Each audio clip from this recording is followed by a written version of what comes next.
You can't beat British grub. But these days, you've got to spend a packet to bring home the bacon. And don't even get me started on the eggs.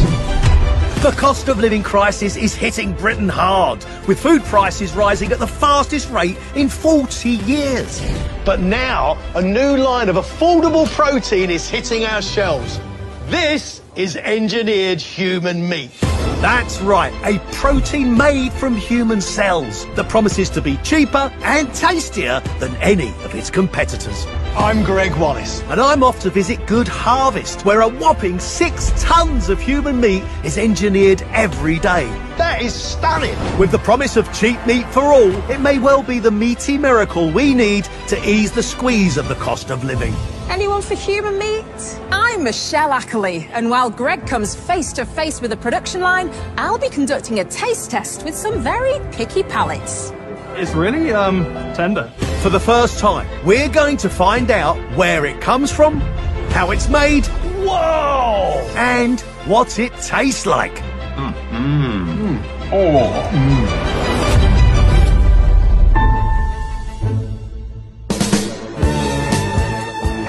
I'm up bright and early to check out the Good Harvest processing plant in Boston in Lincolnshire.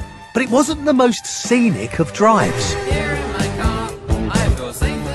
High fences, barbed wire, security lights. It's a bit like a prison. What next? Machine gun tower?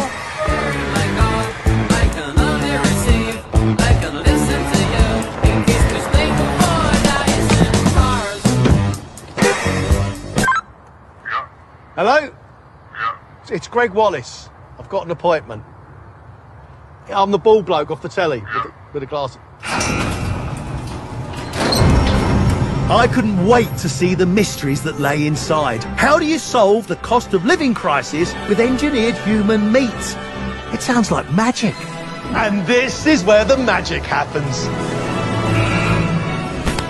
The Good Harvest processing plant has been up and running for over 8 months. It contains both industrial and clinical operations on a site the size of 4 football pitches. Hey, are you Mick? I certainly am. Pleased to meet you, Greg. Very good to meet you. I'm here to learn. Right, come this way and I'll show you how it all works. I want to see everything. Oh, you will. Mick Ross oversees the production line and is in charge of over 60 full-time staff who engineer roughly 50,000 steaks every day. So come on then, Mick. How on earth do you grow human meat? I want to introduce you to our nutrient vat. Hello, Nutrient Vat, Greg Wallace, telepresenter, and your job is? Well, what its job is, it processes thin slices of tissue in a nutrient-rich mix, which you see here, and then cells start to grow. So over a 24-hour period, these will slowly fuse together into one great big, what we call a cake. So you're telling me that is human flesh? Exactly. But why human meat? Why not animal meat? That's a very good question. We've got centuries of knowledge of human medicine at our side. We know more about humans than we do about animals. So we've mastered engineering human cells to make these structured flavours and sinews that we expect from the flavours of steaks we eat. Good Harvest encourages people who need the income to sign up, select their own extraction site and get paid within the week. You expect to be feeding the nation with this. You're going to need a lot of donors. Well, it's well in demand and we've got a lot of people coming forwards because the other great thing about it is it's an opportunity to be paid. Would you ever consider donating yourself? Yeah, maybe I would. I mean, I may have to. My bills are as high as anybody else's. You know, I've got a young family, I've got a daughter to feed, so... And would you feed your family human steaks? Oh, yes, most definitely. Already have. After the donor's tissue samples are placed in the nutrient vat, they're stimulated with electrodes and left to grow at 40 degrees centigrade at the proving bay. So, Greg, after a few hours, this is what we're left with. Whoa! No way!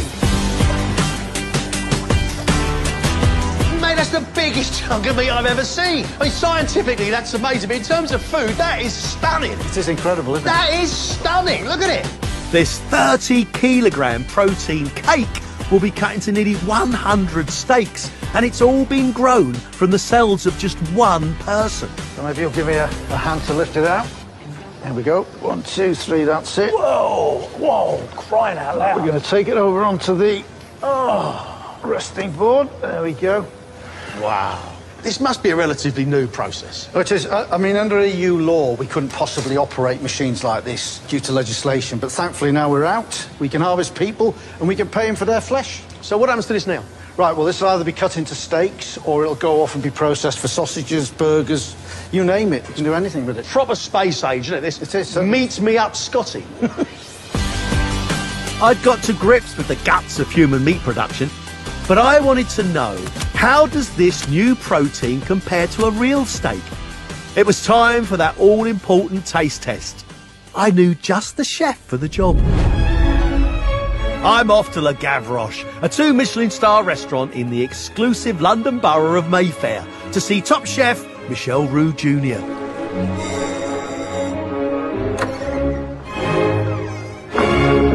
Chef, look at this. Look, I am seriously intrigued. This is a meat I've never seen before. I want to see what the fat content's like. I want to see what the flavour's like. I want you to cook it, because I don't know anybody better. Hang on a minute. Good harvest, made by humans, from humans? Yeah, these come from 3 donors in the northeast of England. Wow. I wonder if that affects the flavour. You're right. Do donors from the northeast of England have a different flavour and texture to ones from the southeast? I would have thought so, because it's what we call in French terroir. It's where you were brought up. You are what you eat at the end of the day. And we're going to find out. For my blind taste test, Michelle would cook up 3 different steaks, and we'd work out what sort of person they were grown from. Ideally, I want it reared outside. I want it looked after, not stressed. These donors were from the northeast, so what about a beer-fed Geordie? Oof, I don't know. It's very, very difficult to get my head around. This looks quality. So we're just going to... You all right? OK. I'm going to put it on the plate. So we just need to let it rest for 5 minutes, and then you can taste it. Michelle had cooked up a human meat feast of 3 succulent steaks. Now the taste test could begin. Whoa, beautifully cooked, of course, nicely presented. Should we both try this one first? OK, right, let's go. These engineered steaks are grown from the cells of human donors who are paid for their flesh. But can we guess which sort of person each steak has been grown from? Yeah, you've got to chew this one. I mean, this is really... This steak is actually one of the cheaper ones in the range. If it was 100% pure beef, I'd say that this was an animal that's got a certain age. Please subscribe, comment, like, and share. Thanks for watching.